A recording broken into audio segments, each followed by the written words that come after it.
മലയാളികൾ ഇന്നും വേദനയോടെ ഓർക്കുന്ന ഒരു മുഖമാണ് എം.ജി. രാധാകൃഷ്ണന്റേത്.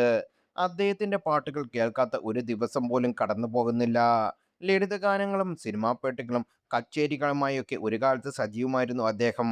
ആ കുടുംബത്തിൽ ജനിക്കാൻ കഴിഞ്ഞതാണ് തന്റെ ജീവിതത്തിലെ ഏറ്റവും വലിയ ഭാഗ്യമെന്ന് എം.ജി. ശ്രീകുമാർ പറഞ്ഞിരുന്നു. ചേട്ടനും ചേച്ചിയും പാട്ട് പഠിച്ചവരാണ്. ഇരുന്ന് പഠിച്ചതിന്റെ അടയാളം അവരുടെ ശരീരത്തുണ്ട്. അവരുടെ അത്ര പാട്ട് ഞാൻ പഠിച്ചിട്ടില്ല. ചെറുപ്പം മുതലേ പറഞ്ഞു തരുന്ന കാര്യങ്ങൾ പെട്ടെന്ന് മനസ്സിലാക്കുമായിരുന്നു. രാഗവും താളവും ഒക്കെ മനസ്സിലാക്കിയിരുന്നാണ് പാടിയത്.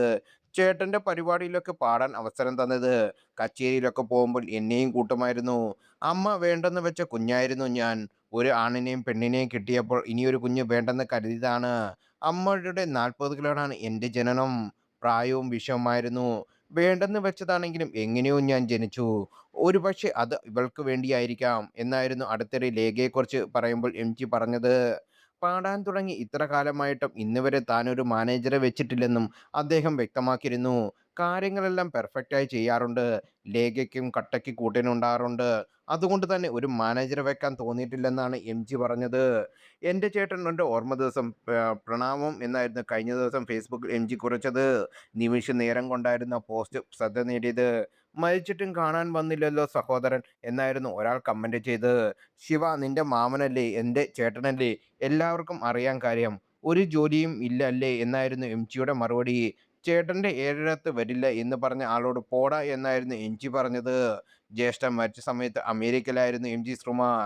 നേരത്തെ ഏറ്റെടുത്ത പരിപാടിയായതിനാൽ പെട്ടെന്ന് നാട്ടിലേക്ക് വരാൻ പറ്റിയിരുന്നില്ല. അവിടുത്തെ കാര്യങ്ങളൊക്കെ കഴിഞ്ഞതിന് ശേഷമാണ് തിരിച്ചെത്തിയത്.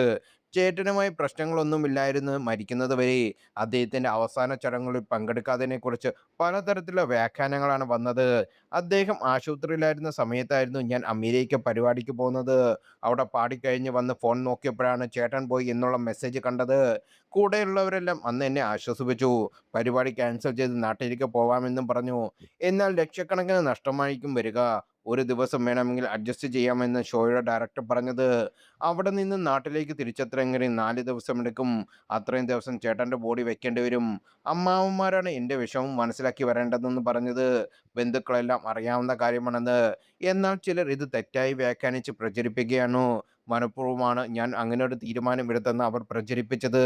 എന്നോട് ദേഷ്യമുള്ളവരാണ് അങ്ങനെ പറഞ്ഞു നടക്കുന്നത്. അവരോടൊന്നും പറയാനില്ലെന്ന് നേരത്തെ എം.ജി പറഞ്ഞിരുന്നു.